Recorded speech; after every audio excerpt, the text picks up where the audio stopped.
Namaskar, I am Anusaya Sahu from VSS Singapore and I welcome you all. Today our guest is Dr.M.S.Shri laxmi, a well-known Bharatanatyam teacher, guru and organizer in Singapore. She is the founder of Natyaranjini and has been teaching for more than 26 years. She has trained students from different countries and continues to promote and preserve the traditional art of Bharatanatyam. Her work and dedication are truly inspiring. So let's meet Dr. M.S. Shri laxmi. Namaste. Thank you very much for the warm invite. Shri laxmi ji, the first question is a very simple one. May I know where you were born? Yeah, that's very nice connecting me to the birthplace, which is Bengaluru, located in Karnataka, India. That's the place where I was born, and it was known as the Garden City, and which is very close to my heart. Yeah.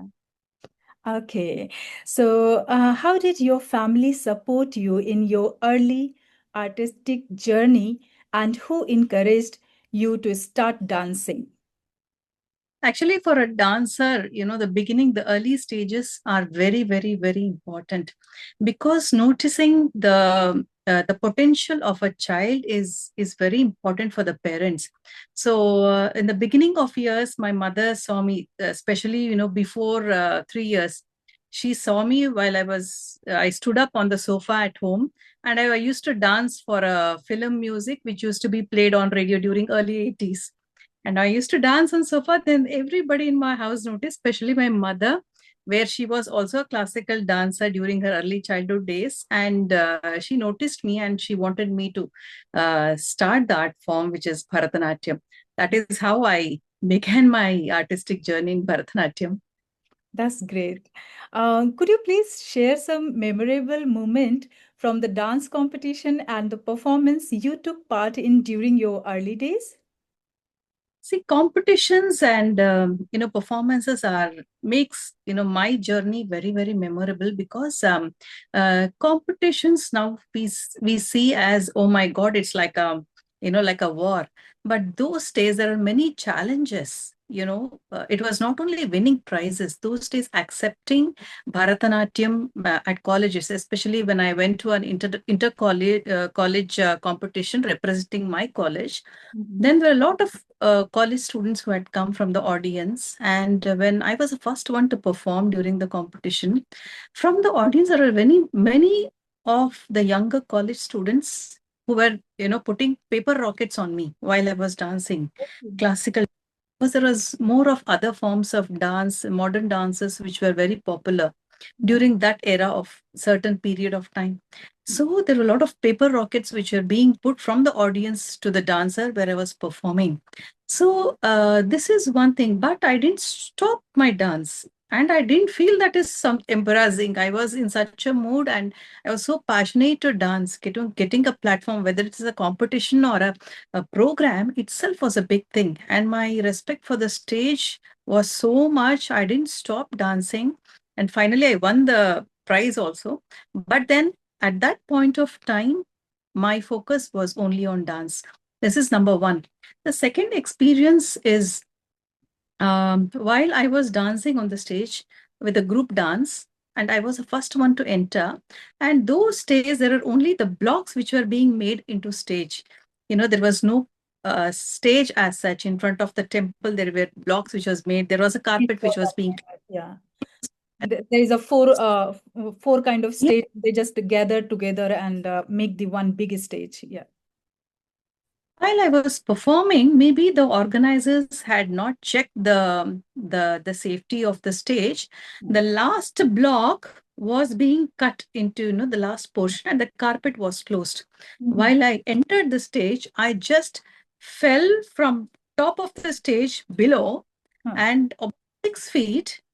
And for a second, I was really thinking what happened. Luckily, it didn't injure seriously, but the music was a live orchestra, and my teacher continued her singing because she was very confident in me that I would gear up and I would go and I was supposed to do a namaskar to the god because that was an opening dance, and the music continued. I went to the god, I did prayers, and I came back on stage and I performed. And she said that was the best performance. But at that point of shock, I didn't even know what happened. But see, most of the time, we always remember all good performances. We get appreciations, everything. But these are the ones which are also a learning lesson. Even now, before my students go on the stage, I make sure the stage is clear. I make sure there are no stapler pins because the those who do the decorations, they might leave some staple pins at the Mhm. last moment to start the event. So I make sure the stage is very clean. So a lot of life lessons we learn from the stage performances. So Correct. these are two things which I thought I will share with you. Yes, actually, this is very important. The safety must be first place of the children who are dancing. The stage should be clear and perfect, not to lose like the children will fall down. It is a very Yeah. dangerous for them. Mm. Yeah. Uh, Dr. Lakshmi, so I want to know that about Nitya Ranjini. So, Natyaranjini. Natyaranjini. So, how you start this institution? Natyaranjini was my brainchild. Natya means dance. Ranjani is to make happy or to feel happy. So dance which entertains. So we started in Bangalore. This started in Bangalore about 25 years ago, 26 years ago. And then I continued this art form in Singapore also. So this is more to share my art form, to empower students, to share my knowledge, to bring in more artistic experiences to the audience of diverse cultures, Mhm. and to connect with the audience. As everybody says that dancer is a storyteller. So dancing, teaching, educating, there are various aspects, and sharing the stage, collaborations. So many things which I wanted to do was through Natyaranjini. So that is how I started Natyaranjini Institution. In 25 years back, you started this Natyaranjini in India. And in which year you came back to Singapore and you start your journey continuously here in Singapore? Actually, when I came out of India, it was during 2002. I was in Malaysia for 6 to 7 years. Uh, 6.5 years I was in Malaysia, which was in Johor Bahru. And then I was sharing my knowledge as honorary service, sharing to some of my neighbors, and that is how I used to do. And I used to also come to Singapore to judge national level dance competitions. I was being invited from Malaysia to come to Singapore to be in a panel of judges. So my work continued even though I came out of India. And then I moved to Singapore in 2008.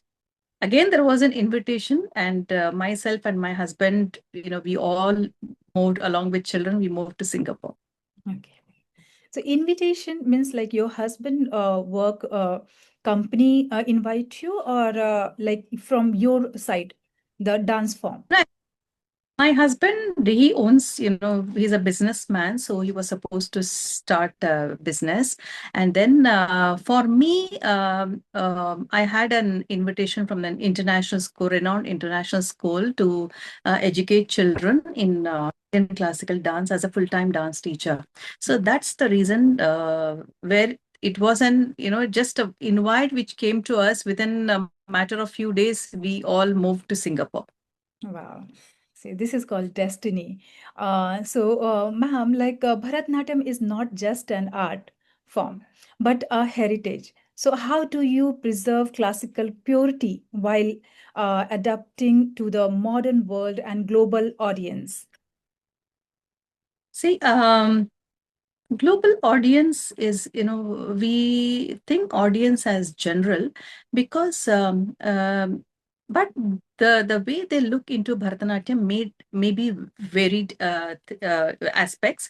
Some of them might look into dancing as a skill or a movement. Some of them get emotionally connected because we narrate lot of stories. Maybe we can narrate a story of Ramayana depicting or a modern story we are depicting. without diluting the grammatical aspects of Bharatanatyam to a modern audience, something like Singapore audience, where using our own like the Singapore landmarks like Marlian, Gardens by the Bay, all these things I have portrayed through Bharatanatyam. The landmarks of and the storytelling through how Singapore evolved as a fishing village to the modern Marina Bay Sands.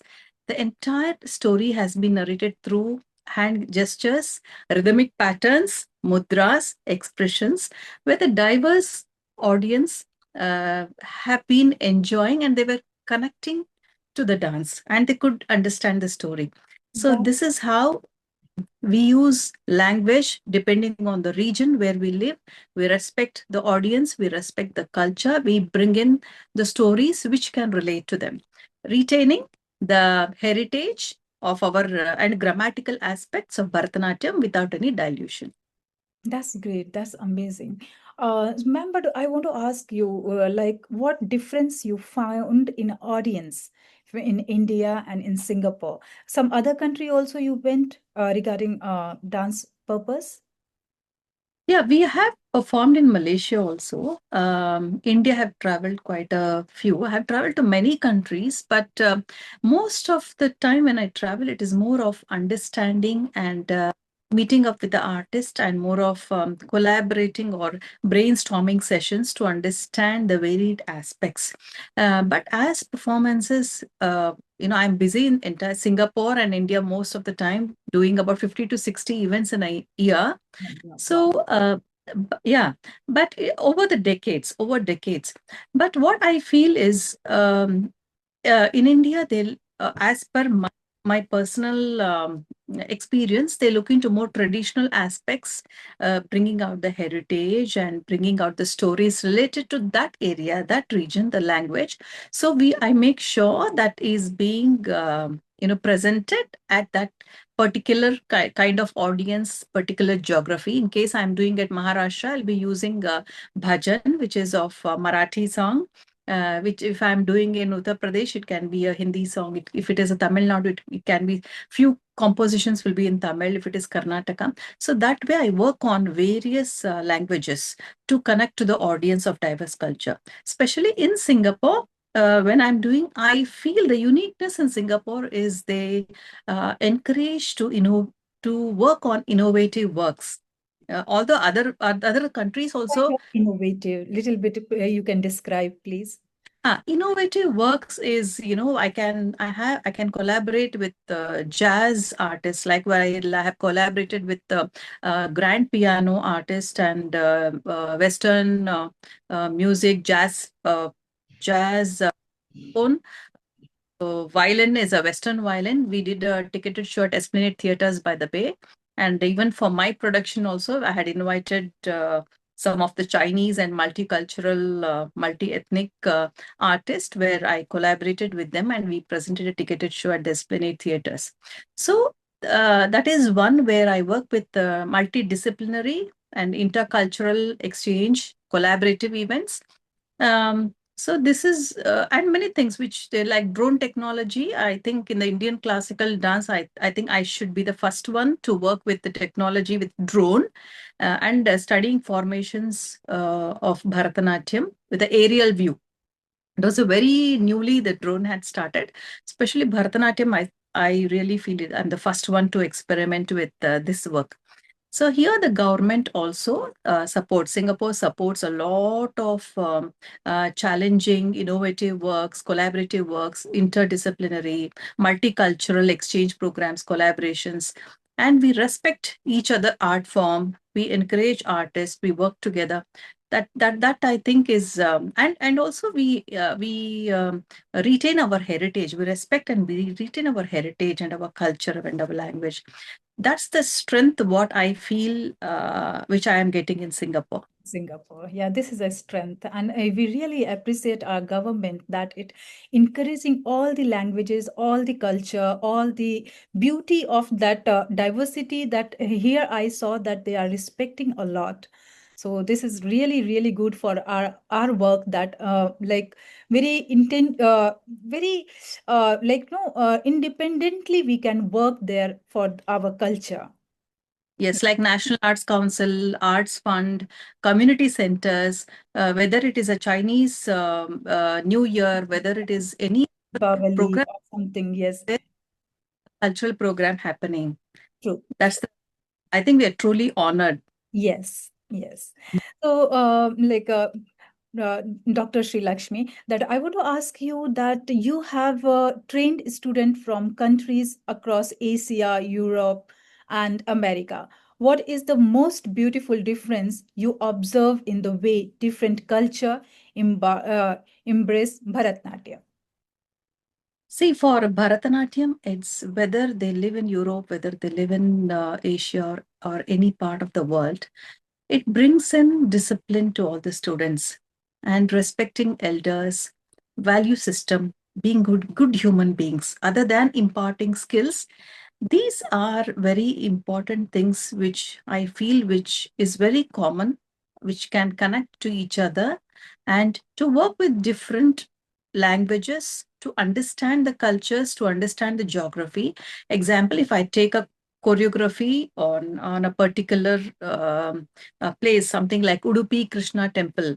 So then the person who is staying in Europe or Asia or anyone, the story is being narrated. The story behind the composer must have thought about a sequence during when the composition was being done.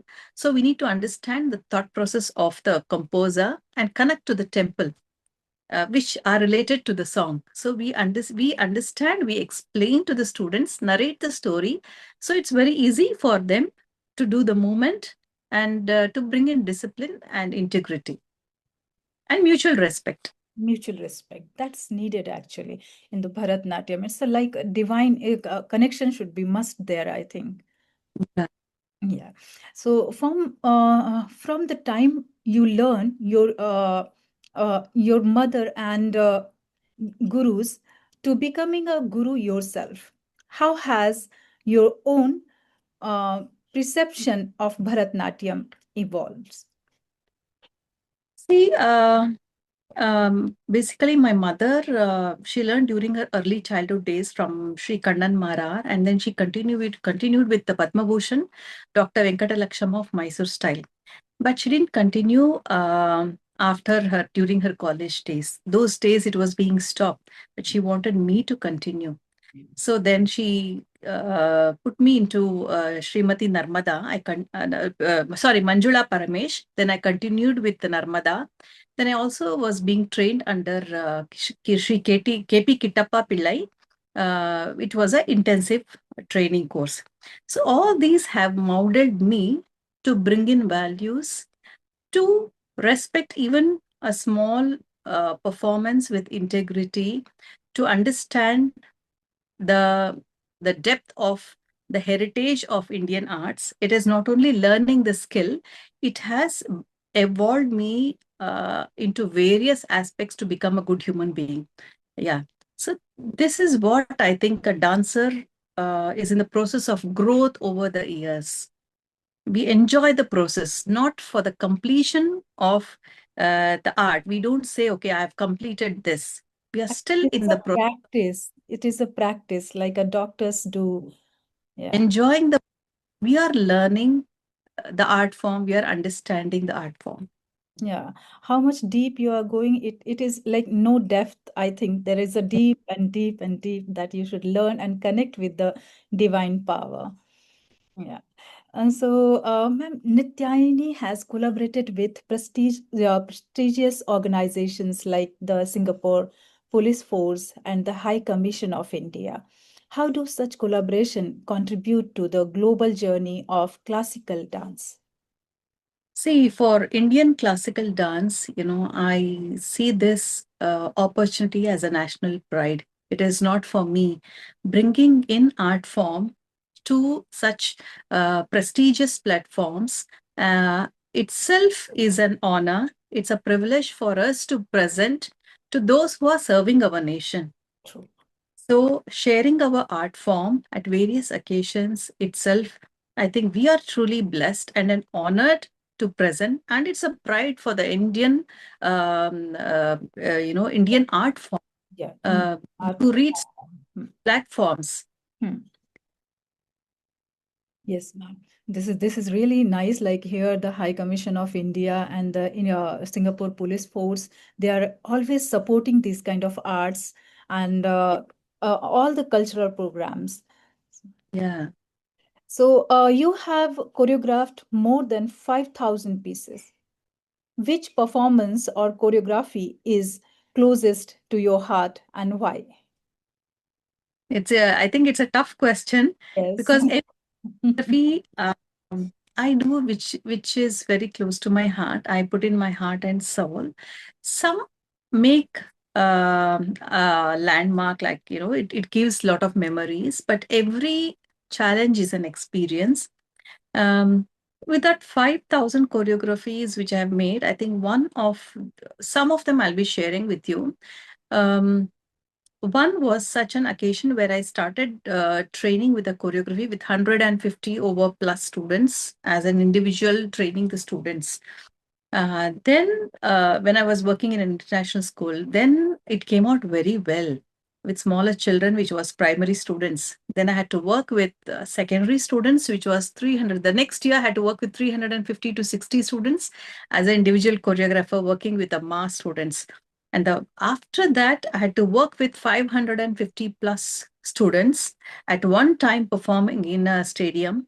So a lot of concepts which I use were very, very simple. We think, how did I manage? In the beginning when the challenge was given to me, I was really, wondering how can I do this? But then I took simple mathematics concept of number system. I used numbers, odd numbers, even numbers, ascending numbers, descending numbers. So all these mathematical numbers, which are very easy for every child to integrate into the movement. So I gave them patterns of movement, made formations, used various numbers and different other mathematical simple ones, I can concepts, and understand. work with formations, movements with discipline. The Yes, first step was discipline, the positioning, the respect, mutual respect, and they have to listen to my instructions and follow instructions. correct. And it was Coordination. Mm. very simple for them. And it was very, very, very easy to work with. The first two classes were very tough, but later, I think they were able to understand Understand and we the were able pattern. to came out. That is one. The second one was when I was a young choreographer, again, I was given a platform where I think it was Sri Lee Kuan Yew when he was present during those days, and there was a center stage. And from wherever the dance is being seen, it was a high raised platform. From wherever the dance is being seen, uh, it should look similar. The entire stage was covered by audience circular. So the dancers have to Like be a on the stage. stadium. It's like a stadium. It was mounted. It was not a stadium. It was a big open space, Okay. and they had made a program event.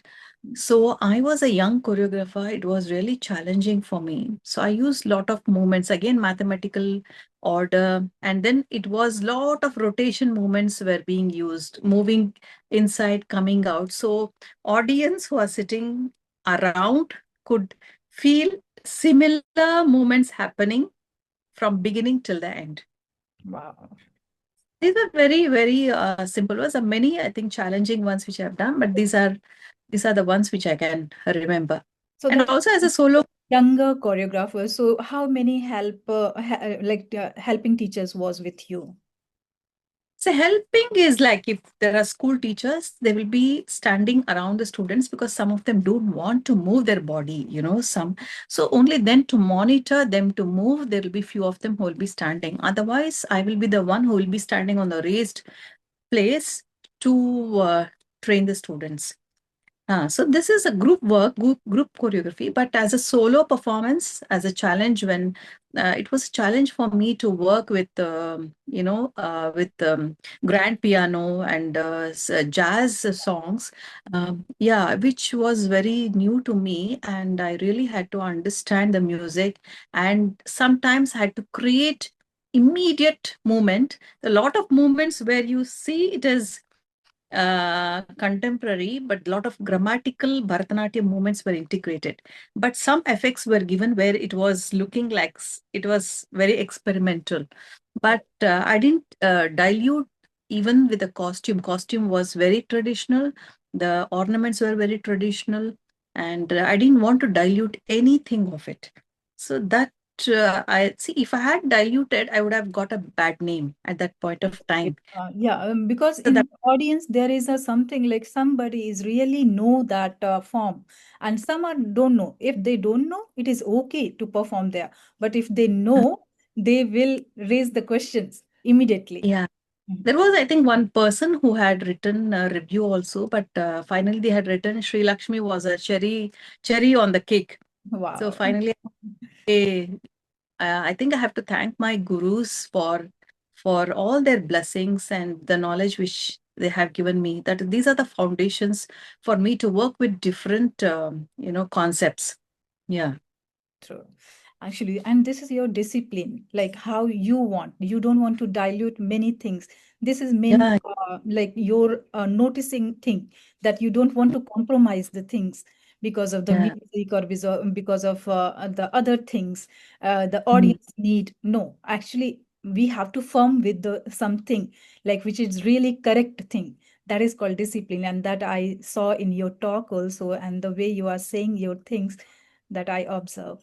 So, ma'am, that you have served as judge and uh, panelist for national and international dance festivals.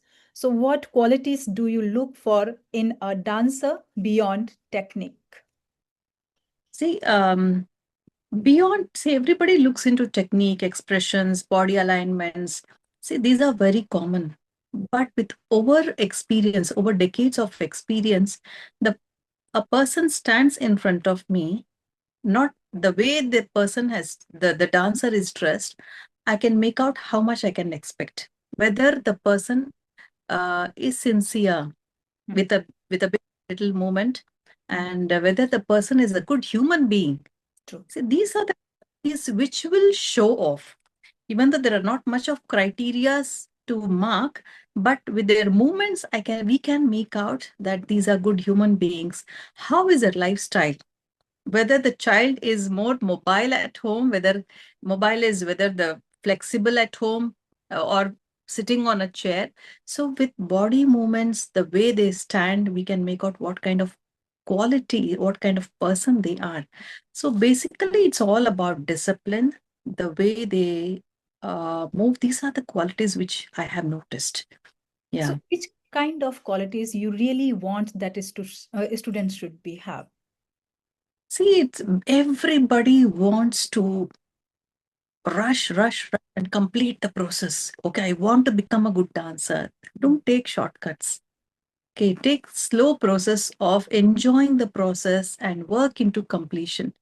Okay, this is enjoying the process. More than that, be a good human being.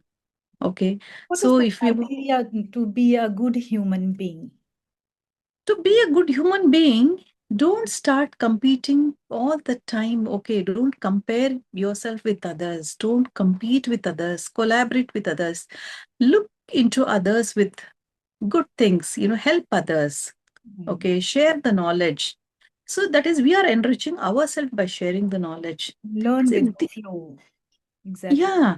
So when we do this, it will bring us good value system.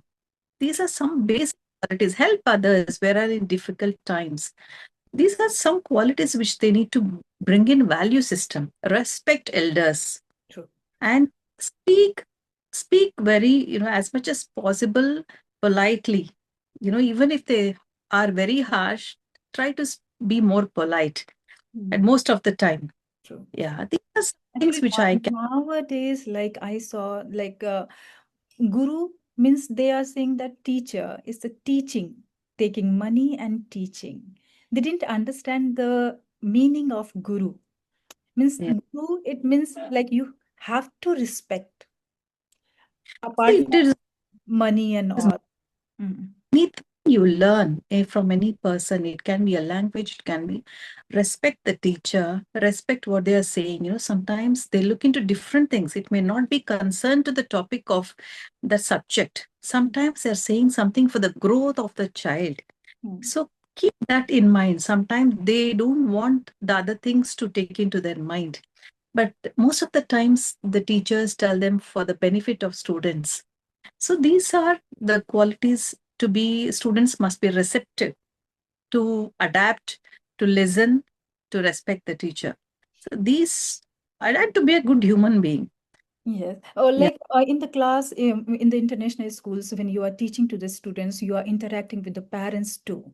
So, what kind of parents like you feel that this parent is the child is really a good human being, but the parents are really not up to the mark. So, if, this kind of situation comes to you.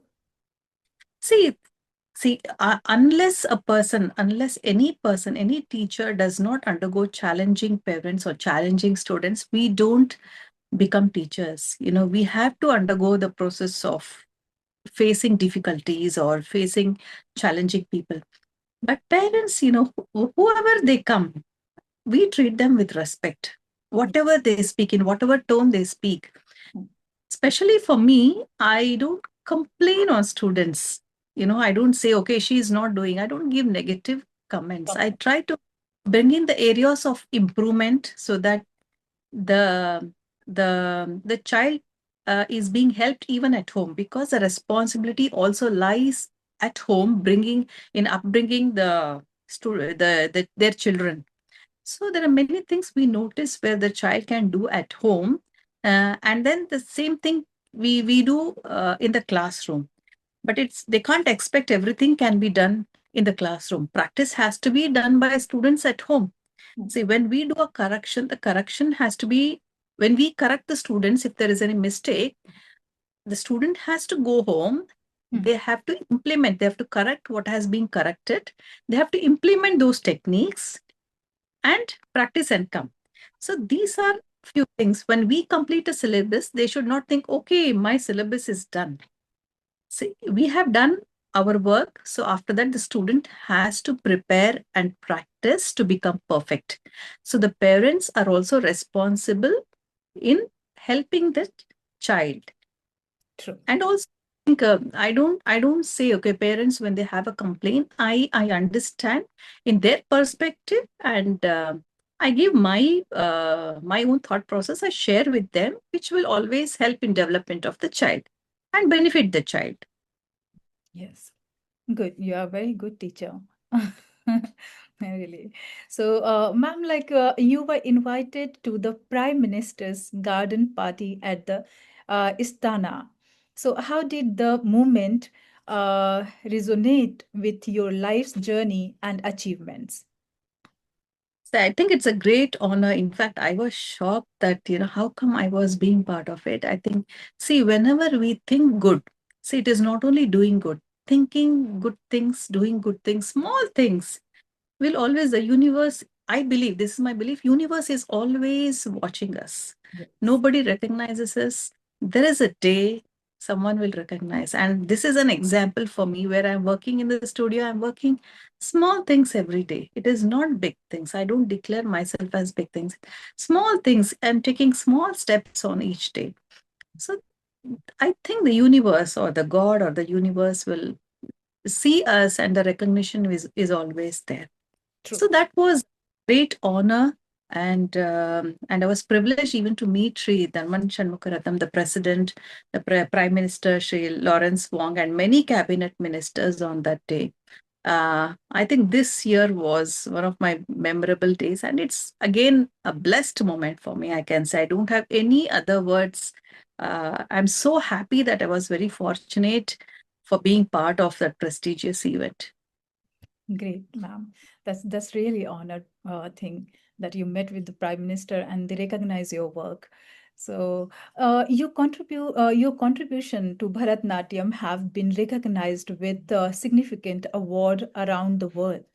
So which award or recognition holds an emotional value of you the most? See, in the early childhood days, I was always longing for one small award. If I was getting a certificate, it was like heartwarming. I used to work so hard to win. Mhm. See, that was my early child. That was my emotion during those days. Mhm. But I started winning all India level first prize competition. I was the first prize winner for the all India level national scholarship, state scholarship. That is a merit scholarship in India. So many things after achievement. It gives us lot of strength and courage. You know, it is okay. Yes, I can do. So more than Motivation, pride, biggest motivation.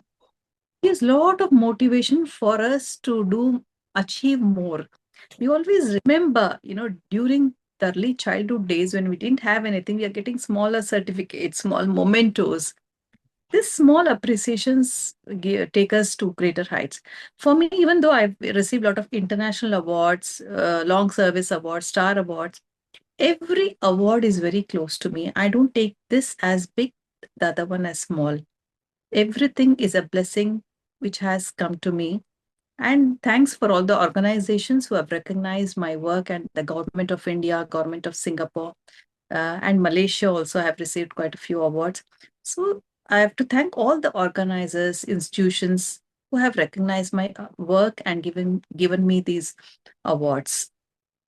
Great, ma'am. So you have integrated technology, drone formation that you talked about earlier regarding this, and the fusion with Western instruments. So what inspired you to take this experimental and bold step in a traditional art form? I think that you talk about this one, yeah, about I drone. uh, I like, you know, I like to do more challenging works. You know, as a person, I can't do the same thing again and again. I like to do more experimental, innovative works where the younger generation, you know, can observe and they can bring in uh, to that. It can be inspiring for the young generations also. Especially for me, it is, I like to work on challenging work. Especially living in Singapore, I have this opportunity to work with even I worked with Malay choreographer, Malay, Chinese and Indian. We did a presentation. Again, the guest was Sri Lee. During those days it was collaborative choreography which was being presented in Singapore. See, very challenging was collaborative works is what I look forward to rather than, you know, I also work on regular Margam format or traditional format, but this is more, I like to face more challenges in my works. That's good thing for your career and for your future too. So, ma'am, as artistic director of the Beyond Borders International Festival, what is your vision for the future of global classical dance platforms? See, global platforms are very, very important nowadays because we need to promote a lot of artists. We need collaborative works. We need to connect with the audience around the world. So, we I don't take it as that is why it's called beyond borders. There is no border for the art form. Internations, you know, we are cross borders. We are doing collaborative works, and there's a lot of the cultural exchange. You know, there's cultural exchange which will happen, and then it's more than competing. It's more of collaborations which I want to bring in, brainstorming sessions of art form, how it is happening in other countries, and this platform was specially created to bring in the artists together at this platform from various countries. Um, where the first edition was done in Singapore and the second one was done in Bangalore. That is the place where I started Natyaranjini. So that is why I did my second edition. And since it was COVID times, I had to do online, and it continued. And we have been doing from last, I think, 6 editions we have done. It is more to bring in artists around the world to give them platform. Most of them are very prominent dancers who are very renowned, and there are many who are very hidden, and we want to bring in those gurus, those young performers, both in music and dance, classical music and dance. We have also given platforms to piano, jazz, music, a lot of collaborative Malay music. So varied from different countries, from even from Africa, South Africa, they have participated from over 10 to 15 countries. That time So in this is, 2020, the Corona time, there is a many people connected with their passion who are yeah. really not touched with that, and they just come out and they bring their an online platform is a blessing for them. Yes, yes. So this way, we did online for quite a few years, and then it is we are continuing more to bring in more artists. We collaborate, we give platforms to share our knowledge, and to respect each other culture. That way, we are all connected around the world. So Beyond Borders is very very special, and it has made. It has been recognized around the world. Most of the artists, I receive lots of applications, even from youngsters, to give to requesting for an opportunity, but it has made a name, and we are truly blessed to share the platform. Hopefully we do justice for more number of participants in future. So, teaching Bharatanatyam from kindergarten to advanced level must involve different challenges. How do you adapt the teaching process for different age group and cultures?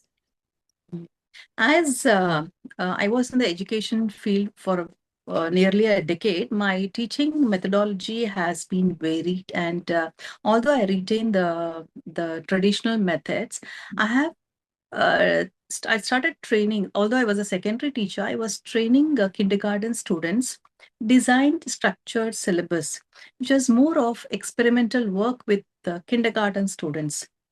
So there it was more imaginative rather than training them into physical, because the bones are very strong, the movements, so I didn't want to stress on the adavus of Bharatanatyam.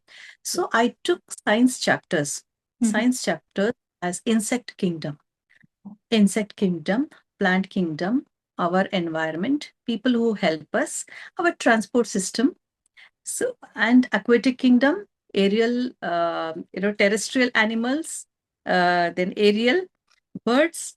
All these were being trained using Bharatanatyam mudras. Wow, this is really like very challenging thing that you did it. This is all I think invented or reinvented myself, to train those small children where they could relate to that. And it was a rainy day, so I could relate a rainy day, like using the rain, how the climbers are there, how is a tree, how is a flower, blooming of a flower. So, Correct, so correct. many things. Means you connected with them their own topics. That topics they are connected because they knows about it. But if you will teach the divine connection, they cannot learn because they are small, like children. Yeah. Chapters and English chapters, people who help us. So even sweeping, cleaners, Mm, those where we respect people, drivers. mm, How is a steering wheel of a car? How is a steering wheel of a lorry? So mm, they had to recognize and they had to do the movement. I told them you have to go home and teach your parents and your siblings. mm, They really enjoyed. This very experimental, but that was for younger students. But for a senior student, I had to work on their body training. Again, as I said, they were more focusing on completion. Okay, running, I have to dance, have energy, I have to complete the mm. dance movement, Fast, yeah. do it, but they were not enjoying the process of when you're moving like this. We look into the hand movement and we enjoy the process. Otherwise they are just in the Mm, process of completing, jumping and complete. mm, So I had to really bring in those discipline to students, to body control, for the alignments, for the speed, the techniques, the rhythm. So implementing different choreographies, concepts, training them for competitions, organizing and bringing them for competitions, where we won lots of prizes. Which Yeah. one you feel challenging to train to the kids or to the like older children? See, I teach everybody, especially I love teaching smaller ones. Most of the time I find nowadays the teacher, want to teach only the elder ones, but I love teaching the little ones. Little ones are so amazing to teach. At the same time, if I want to work with the different techniques, then again, I have to select students to work on those techniques. But my early days, I took the entire classroom. I didn't select individuals. I wanted every single child, even those who were not good performers, to be part of the choreography.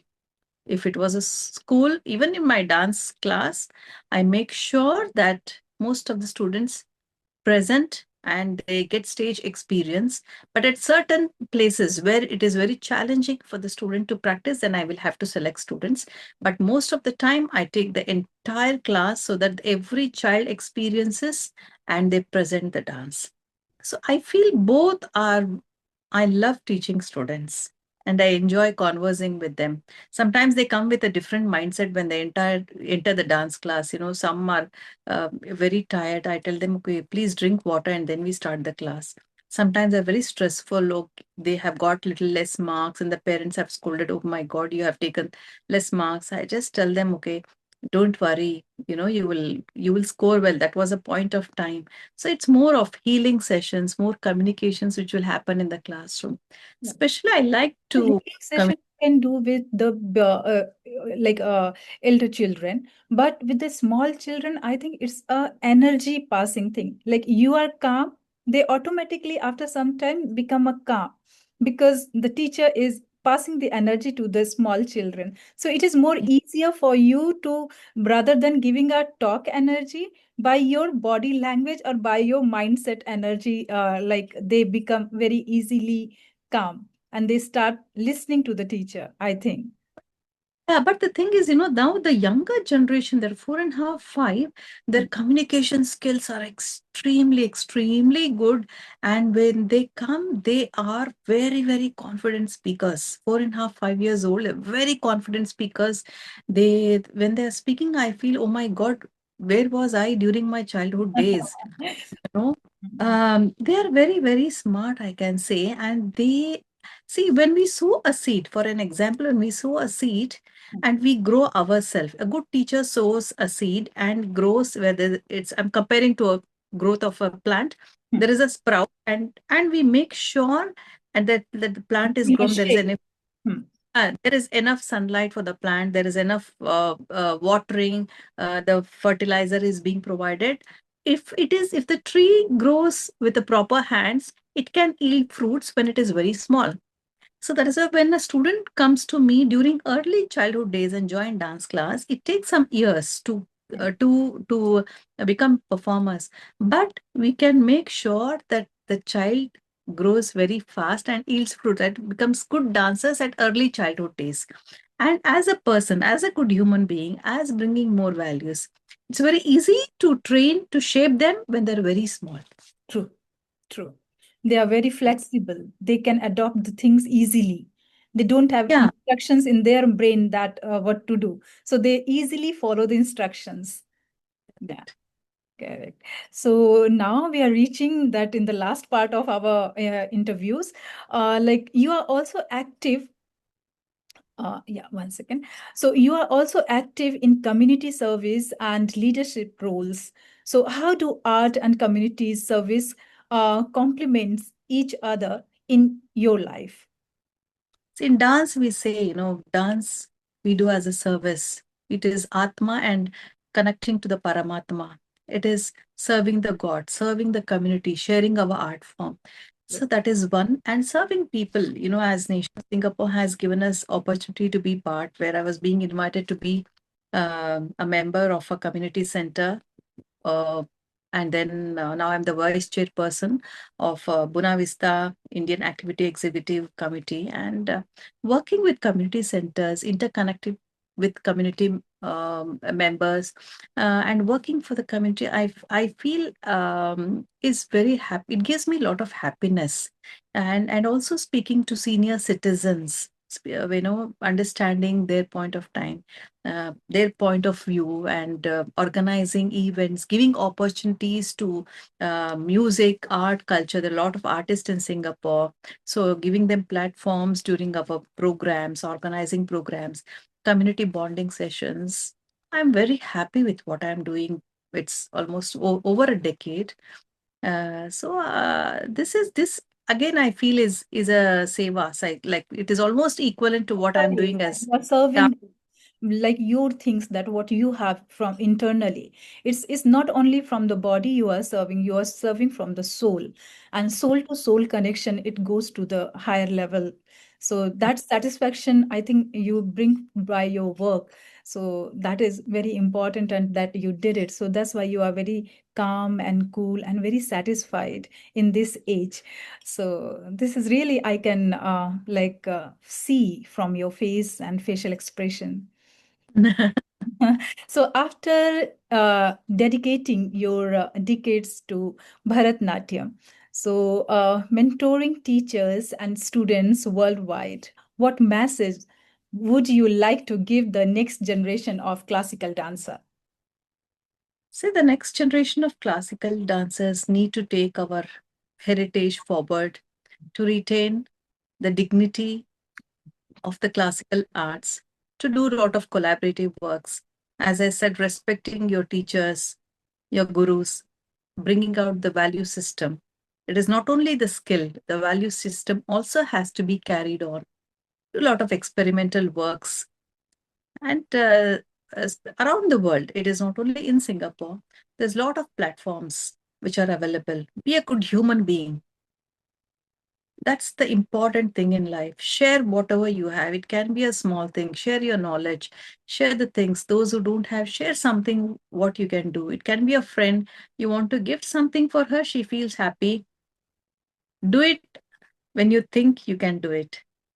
It's True, a small thing of happiness which will enrich you. It makes us good human being. true. It develops platform. There are a lot of things which we also benefit by doing good. So intentionally, we have to keep ourselves in a positive and constructive way, and to avoid competing with others. Collaborative works will always enrich our growth. So these are the things I think the young dancers or generations can follow. This is a very small advice which with my experience, I can share at this platform. Very good and authentic advice you given to the students and to the generation. So, ma'am, I really feel honored that you came to in our stage in this platform, VSS Singapore platform. And thank you. Thanks a lot to share lots of things and lots of experience of your journey that you shared with us. And I really feel good to talk with you. And next time, if like it is not enough that one interview is not enough to take out your whole journey in to the audience. So in next time, we will sure meet with you again, and we will call you in our stage in our platform. So thank you so much, ma'am. Thank you very much, Ansuya ji. It's a great honor to be part of the channel, and thanks for the warm invitation and also the warm friendship you have extended to me. And it's a great honor to be part of this prestigious program, and also the recognition you have given to me. Definitely, we will share our art form with the platforms you're extending to us. And my best wishes to you and your entire team. We will surely invite you again and continue our wonderful discussions. Until then, namaskar and good night.